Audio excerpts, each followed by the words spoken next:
Yes. Good evening. My name is Wallace Gator Bradley, and I'm the host of the Bradley Report. I'm also the president of United in Peace, Inc. Got a very interesting show. I want you to look, listen, and learn, and head out the mayor's mouth on the things that he's doing in reference to the migrant piece. So this show was put together by none other than the chairman of United Peace Inc., and that's my wife, Terry Marsh Bradley. So without further ado, to God be the glory. Let's get on with the story.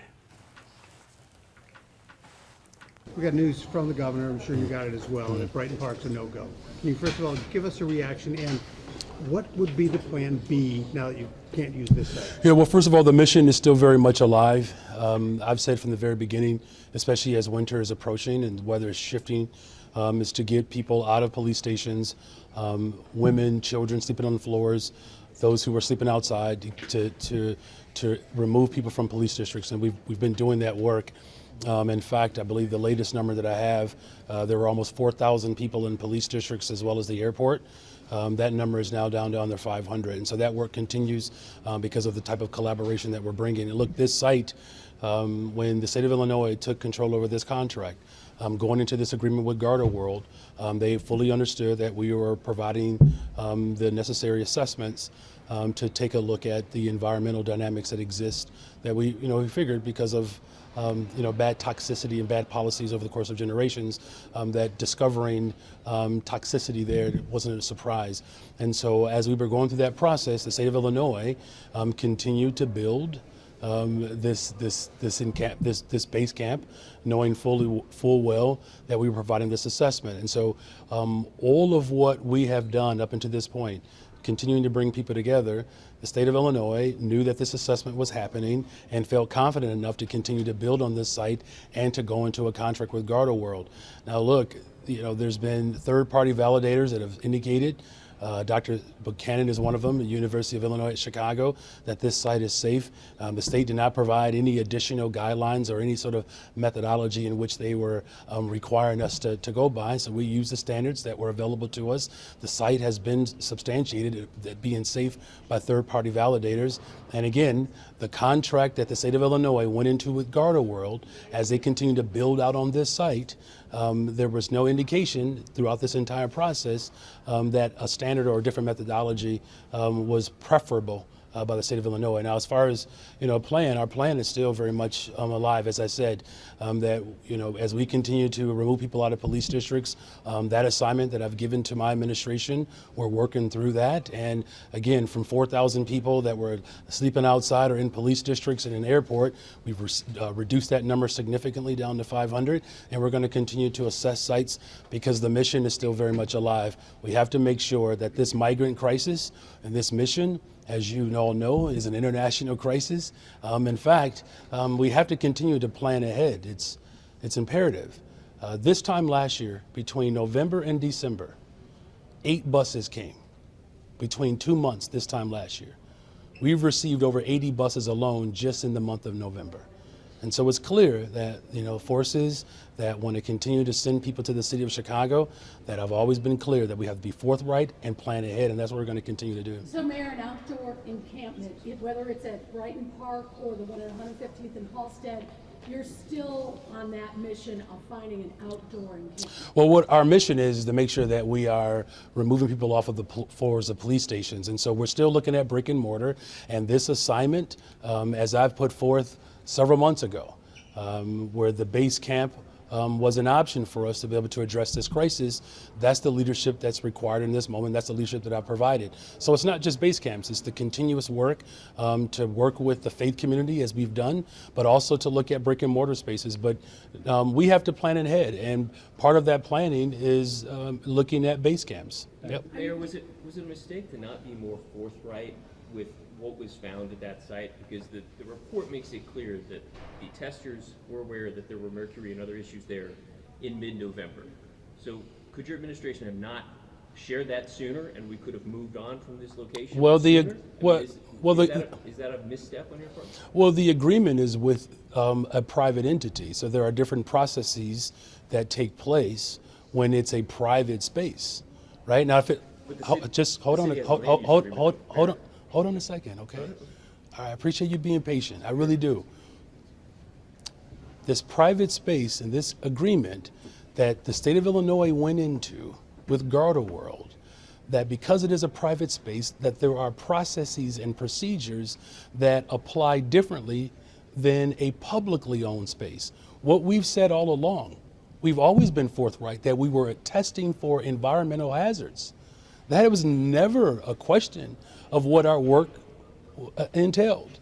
And so, as I said, that we would make that report available based upon the guidelines and standards, the legal standards that are established in order for that information to be made available. I've kept my word. That report is available throughout that entire process as the state went into an agreement with Gator World to build this site.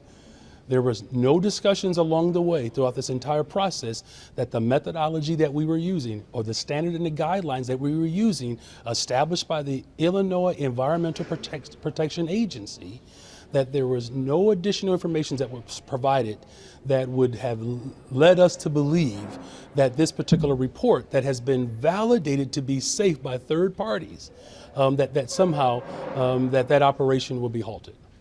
Mayor, we haven't heard you state what your plan B is. What's plan B? The plan is consistent with what I've been implementing from the very beginning. Here's the plan: to eliminate police districts as grounds for shelter. That has always been the plan. And that plan has consisted of finding brick and mortar locations, which we have stood up a new location darn near every single week. And mind you, that the international crisis that I've inherited, that the previous city council did not budget this particular operation for 2023. So we literally had to find brick and mortar locations, create a budget and an entire operation essentially from scratch. And so whether it's base camps at multiple sites, whether it's the faith community, whether it's the federal government, the state, county government, I have brought together all of these forces to address this crisis. Our plan is still the same, that we have to make sure that the federal government does its part to provide support for these individuals who are asylum seekers protected by international law. The state of Illinois went into a contract with Gator World building on this site, knowing full well that assessments were being handled.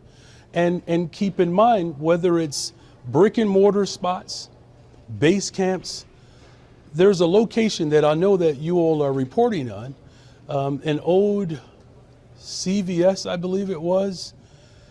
That was a site that the state of Illinois was looking at 6 months ago. I'm moving with incredible expediency. We can't wait 6 months before a decision is made in order for a site to be made available for a crisis that's happening today. And so my plan, I just want to make sure that I'm thorough, because I know that some of you have expressed some concerns that perhaps I'm not as thorough enough. So I want to be thorough enough that the plan is still to make sure that individuals who are being bused to the city of Chicago from a variety of cities, that they are not living outside and they're not living in police districts. And so far, the 4,000 at the height of those coming to the city of Chicago are being sent here. That number is no longer 4,000. We have methodically, we have with dignity, we have done this with care to remove people out of police districts, off of floors, out from the inclement weather, into brick and mortar spaces, as well as looking at how we plan ahead. And base camps are a part of that planning, just like brick and mortar is a part of that planning, just like resettlement is a part of that planning, just like challenging other villages, because this is a sanctuary state. Other villages like Oak Park, which has stepped up and they have taken on individuals who are seeking asylum in the city of Chicago, that this crisis clearly is not going anywhere anytime soon. Mayor, you talked about expediency as a concern. How frustrated were you when you learned the news from the state today that maybe there isn't as full transparency between the two government agencies as you might have hoped? Well, look, I've made this commitment that as mayor of the city of Chicago, I know what my responsibilities are. And I've been very forthright about those responsibilities. And working with the county government and President Preckwinkle and I, we have shared and we've exchanged ideas. You know that she went to her legislative body, just like I went to my legislative body, and she has secured $100 million for healthcare related services. The state of Illinois, as well as my administration, have been in constant communication around how we address this crisis. Look, there's a lot of pressure that's being applied. And that pressure, quite frankly, is coming from individuals who want to see discord and chaos in the city. And so I'm going to continue to move as quickly as I possibly can, as I've done these first 6.5 months in office, that not only have we've set up contracts, renegotiating these contracts so that we are providing cost savings to this operation. We have established brick and mortar locations. We have explored the base camp model and a whole host of other dynamics that provide us with the type of infrastructure and operations that are needed to fulfill this mission. And so my commitment is to continue to work with the state of Illinois, the federal government, the county government, and the faith community to address this mission and this crisis. Is there another base camp location? Is there another basic camp location Yes. that could replace 38th and Brighton Park that you've got in mind that you could shift gears to working with the state to start moving quickly because of the weather and the need?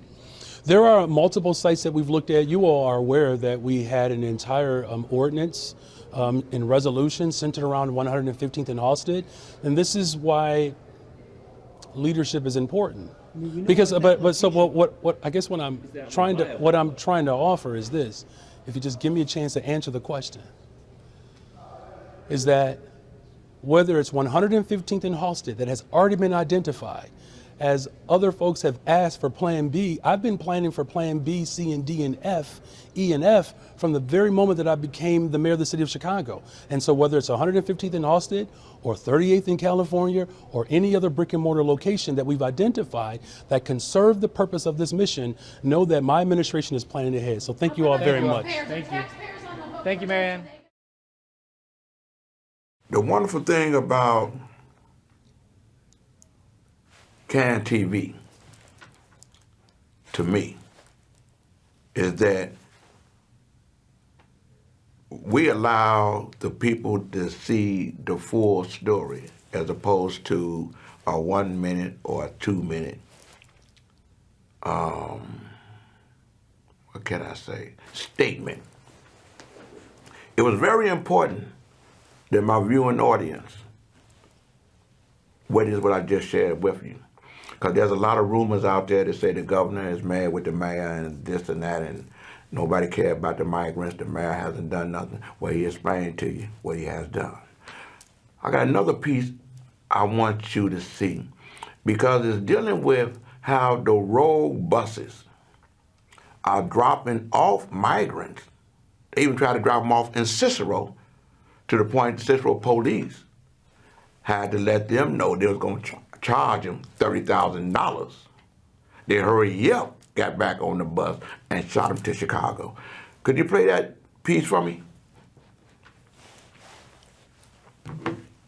Twice in the past 3 weeks, Cicero police have been called after buses from Texas have tried to dump off migrants in remote locations like this metro station. Cicero is cracking down, and now so is Chicago, upping the ante even more. At the landing zone for new arrivals in the South Loop, they were preparing for 5 more buses from Texas today.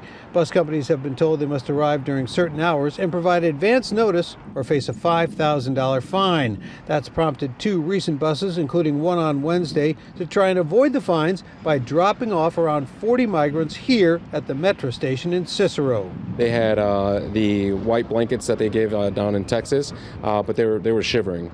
As soon as I got there, there was no police presence yet, but New Life had already contacted Cicero Police Department to meet us out there. When police arrived, they informed the driver he faced a potential fine of $30,000 under a new ordinance if he left the migrants here. This was in order to, exact a penalty on people just dumping homeless people. It's wrong. So that new ordinance states that if you don't have a permit, you will be fined $750 per person that you bring into a community. The driver decided to load the migrants back on the bus and took them to the Chicago landing zone under Cicero police escort. May I have a motion to approve? Today, a city council committee approved a new ordinance that would take the city's fines one big step further to force all bus companies into compliance so they drop migrants off at the landing zone where they can be welcomed with dignity, provided essential warm clothes, and taken to a shelter. What we found is that every company has flagrantly, wantonly disregarded those rules and regulations and even the fines associated with them. The ordinance we're considering today would allow those buses, if they're not in compliance, to be impounded by the city. Next week, the full city council is expected to take up and approve the bus impounding measure, hoping that it sends a message to bus companies to work with the city to best care for the new arrivals. You know, I'm glad that we're able to share. I'm glad the news media realizing that, hey, the migrant problem is everybody's problem, but we know who created the problem. Okay, there's something that I want to share with you, and that is this executive order that the mayor signed yesterday at the groundbreaking of a $40 million project within North Lawndale. Could you show that piece for me? Okay, it says Mayor Brandon Johnson signs an executive order to streamline approval of housing and commercial development. The executive order announced at the groundbreaking of Grace Manor Apartments, a $40 million project that is 100% affordable housing, not 60%, 100% of affordable housing in North Lawndale neighborhood.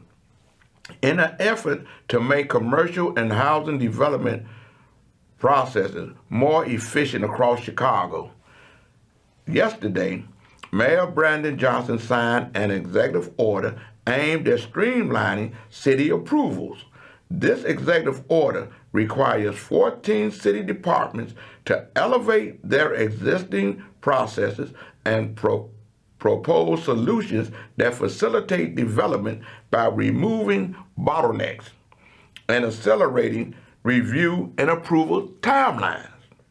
The city acknowledges that some development policies and processes, although well-intended, can hinder the speed and viability of development. This executive order is put of the city's responsibility to ensure efficiency and reduce complexity for developers and entrepreneurs without sacrificing the health and safety of workers and residents. The mayor's administration recognizes that some of the city's current processes are overly cumbersome and counterproductive for commercial and housing development, which actually impedes the process that Chicago residents and businesses deserve, says Mayor Brandon. We need more affordable housing. We need more small businesses. We need more economic activity, and we need good paying union jobs to revitalize our city. This executive order is an important step in streamlining the process so we are collectively moving forward in the same direction.